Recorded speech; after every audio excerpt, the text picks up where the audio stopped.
तपाईहरुले सुन्नुभएको होला लक्ष्मण रेखा भन्ने क्या। पहिलाको त्यो दन्ते कथाहरुमा त्यो लक्ष्मण रेखाको कुरा आउँथ्यो कि त्यो लक्ष्मणले रेखा बनाएर चाहिँ सीतालाई के गरे भाउजू यो रेखा चाहिँ पारमा हुनुहोस् है नभए त तपाई सुरक्षित हुन सक्दैन भनेर लक्ष्मण रेखाको सुरुवात भएको थियो दन्ते कथाहरुमा। त्यो लक्ष्मण रेखा परमेश्वरको पनि त्यो रेखा छ प्रिय अधिकारको रेखा। हामी पनि त्यो अधिकारको रेखा भित्र छौं भनेपछि त्यो चाहिँ परमेश्वरको अधीनता भित्र भनेको शब्द हो। याकुब 4 को 7 पद छ त्यो नपढौँ अहिले समय बचाउनलाई। परमेश्वर कहाँ आफैलाई तिमीले उहाँको अधीनतामा सुम्प भनेको के हो भन्दा उहाँको अधिकार क्षेत्रभित्र तिमीहरू आऊ भनेको र निको लाइटनको शिक्षालाई अपनाउनु। अब यी दुईटा छोटकरीमा यो कुराको बताउँछु हामी। बालामको शिक्षा भनेको के हो? बालामको शिक्षा भनेको भाडामा बिक्ने मान्छे, उपहार पैसा सम्मान आधारमा बिक्ने मान्छेलाई भन्छ बालामको शिक्षामा चल्ने मान्छे है। आज हामी धेरै जस्तो परमेश्वरको आत्माद्वारा डोरिँदैनौँ। कतिखेर मान्छेको लोभ लालचमा, मान्छेको आकर्षणमा, मान्छेले ज्याला दिएको कुरामा हामी के गर्छौं? दगुरिरहेको हुन्छ। यस्ता बाइबलमा ज्यामी विश्वासी पनि हुन्छ, गोठालो पनि ज्यामी गोठालो पनि हुन्छ। बाइबलमा त्यो लेखिएको छ ज्यालामा बिक्ने मान्छे। यसर्थ यहाँ बाइबलमा लेखिएको छ,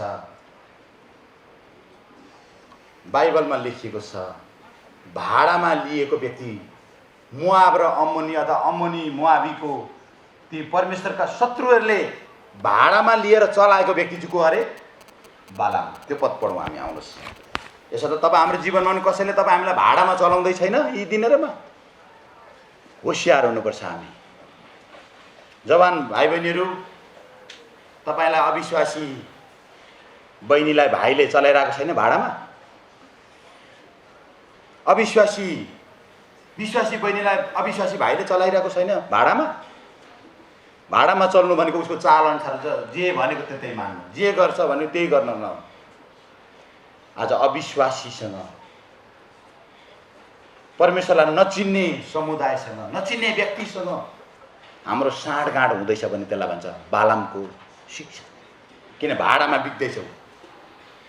भाडामा बिक्दैछ। आज धेरैजनाले घर बर्बाद बनाएका छन्, मण्डी बर्बाद बनाएका छन् भाडामा बिकेर।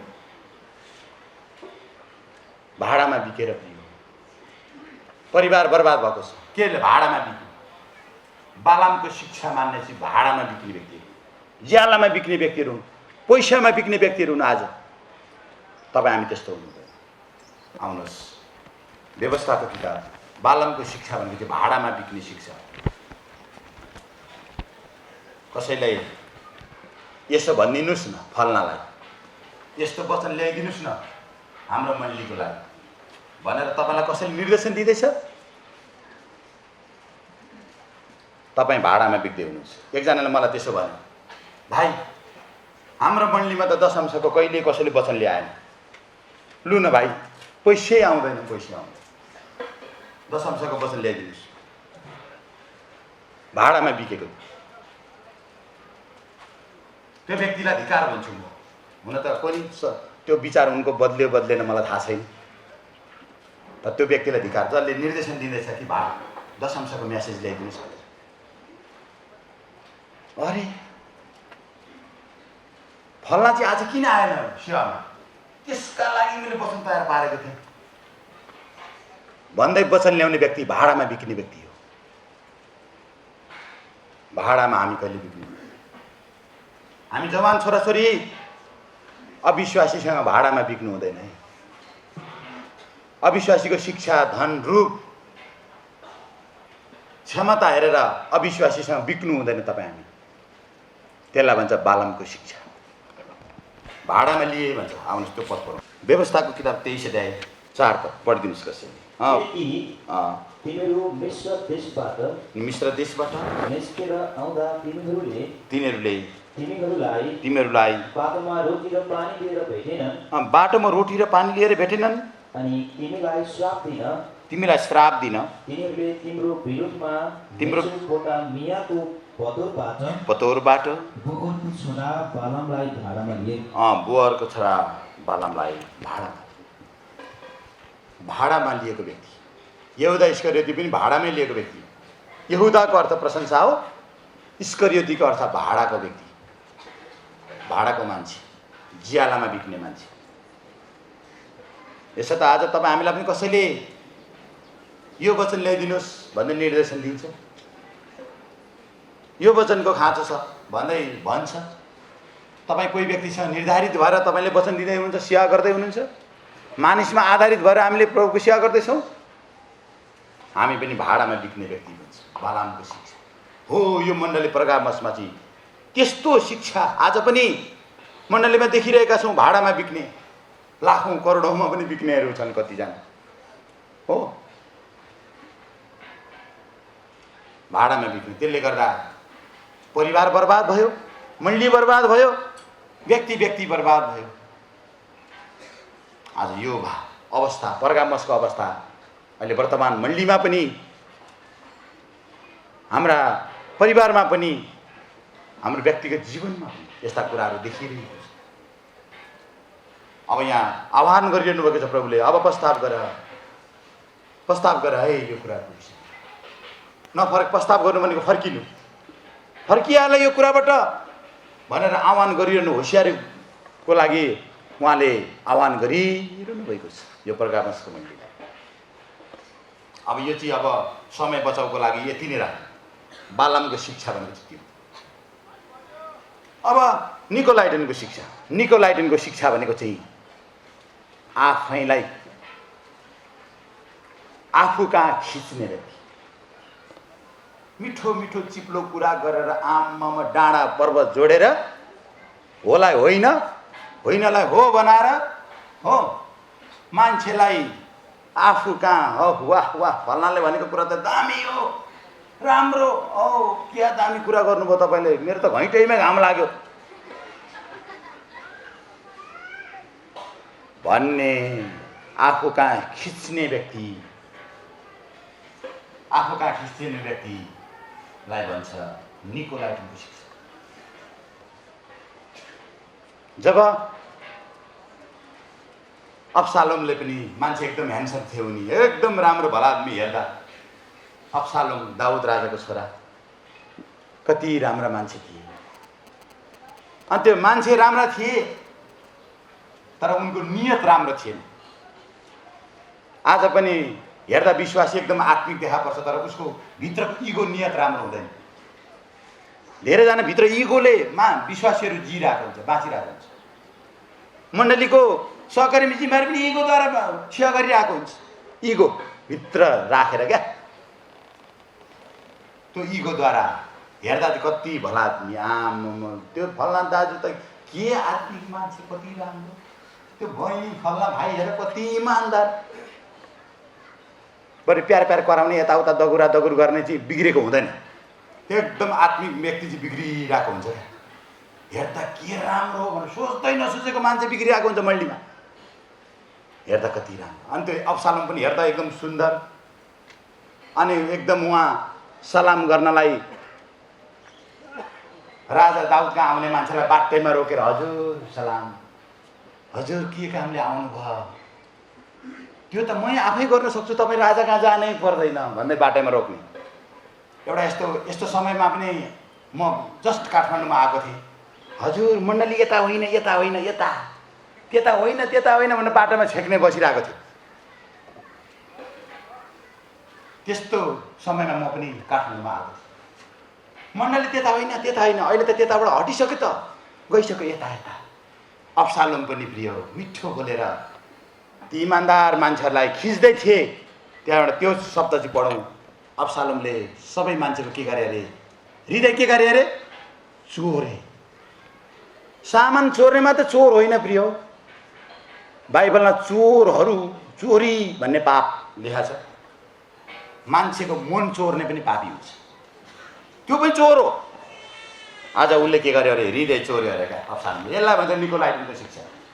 आउनुहोस् त्यो पद पढौँ, पहिलो सामुएलको किताब, पहिलो सामुएल हो कि कति हो, दोस्रो सामुएल होला, दोस्रो सामुएल, दोस्रो सामुएल 15 अध्याय। दोस्रो सामेल 15 अध्याय अब हामी सकिहाल्यौँ, अब धेरै जाँदैनौँ।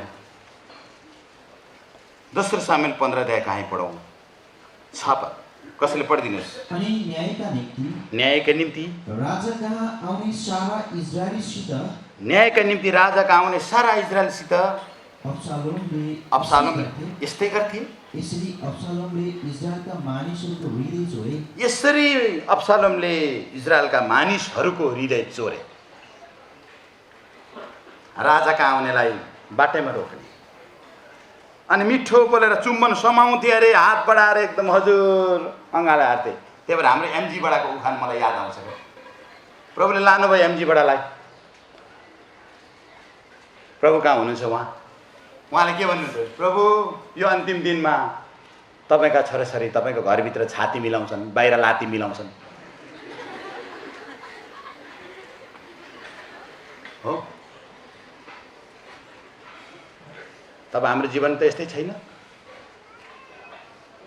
हृदयमा इगो बोकेर सेवा गर्नु हुँदैछ।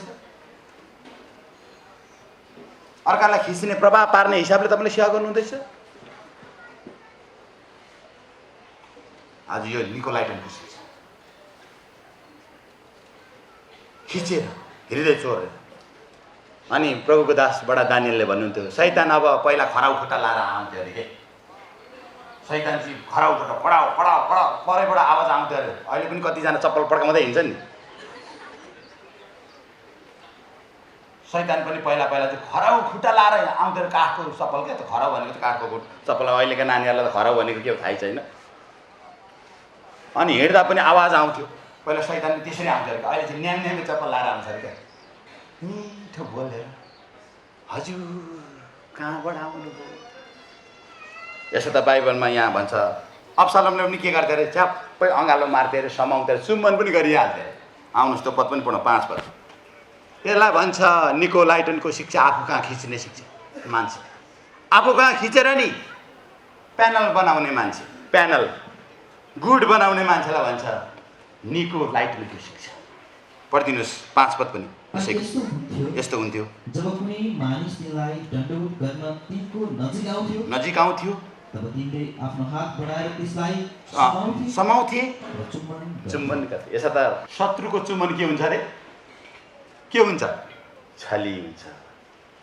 चुम्बन गर्यो माया गर्यो भनेर हामीले याद गर्नुपर्छ है। के हिसाबले चुम्बन गर्दैछ मलाई, के हिसाबले मलाई यस्तो सुमसुमी आउँदैछ याद गर्नुहोस्। बाइबल हितोपदेशमा छ त्यो पढ्नु। कानहरूले मलाई सहायता गर्नुहोस्।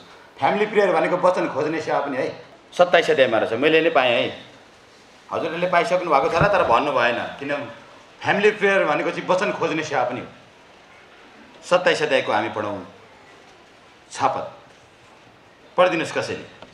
साथीबाट चोटहरू विश्वासयोग्य हुन्छन्। साथीबाटका चोटहरू चाहिँ एकदमै विश्वासयोग्य हुन्छन्, तर शत्रुका चुम्बनहरू कपटपूर्ण हुन्छ। यसर्थ चुम्बन गर्यो माया गर्यो त्यसले त हाई हेलो गर्यो भन्दैमा मखै परेर त्यतातिर नखिचिनुहोस् है। खिचिने हुँदैछ निकोलाइटनको प्रभाव तपाईँमा पनि पर्यो। निकोलाइटनले पनि तपाईँलाई पनि छोयो भनेको क्या। यसर्थ यस्तो प्रकारको अवस्था अहिले वर्तमान मण्डलीमा छैन र? छ नि, प्रशस्तै छ। यसर्थ हामी मान्छेको खिचाउ कुन इगोले उसले तपाईँलाई के गर्दैछ, आत्माले छान्ने, आत्माबाट छनौट गर्ने, यो प्रभुबाटको कि मान्छेबाटको भन्ने छनौट गर्ने तपाईँ हाम्रो काम। यसर्थ यो माया गर्यो भनेर कहिले पनि तपाईँ हामीले पराईलाई मित्र बनाउनु मिल्दैन। हप्कायो भनेर कहिले पनि प्रभुका जनलाई इन्कार गर्न मिल्दैन। आज यी दिनहरूमा हप्कीलाई पनि इन्कार नगर्ने धेरैहरू छ मण्डलीमा। सहनै नसक्ने, अरे उसले के उद्देश्यले हप्काउँदैछ त फल्ना, भोलिदेखि त्यसैको विरोध गर्न थाल्नु। याद गर्नुहोस्, प्रभुले पनि शैतान भन्नुभयो पत्रुसलाई, तिमी पत्रुस हौ, यस चट्टानमाथि म मण्डली खडा गर्छु। प्रभुले भन्नुभयो उसलाई, त्यस्तो दामी दर्जा पनि दिनुभयो, तर मान्छेको नियत अनुसार मान्छेको कुरामा ध्यान लगाउने भएकोले गर्दा पत्रुसलाई प्रभुले शैतान हप्कीमा कहिले पनि तपाईँ हामी मान्छेको विरुद्ध, मण्डलीको विरुद्ध, प्रभुको दासहरूको विरुद्ध चल्नु हुँदैन। कहिलेकाहीँ तपाईँ हामीलाई हप्काइ आउँछ, तर एकदम माया गर्यो भनेर त्यसैको पछि लाग्नु हुँदैन। निकोलाइटनले फेरि काम गर्छ। यसो हाम्रो जीवनमा, हाम्रो भाइ बहिनीको जीवनमा, हाम्रो मण्डलीको जीवनमा बालामको शिक्षा लिएर निकोलाइटनको शिक्षाले हामीलाई के गर्नु नगरोस्, हामीलाई असर नपारोस्।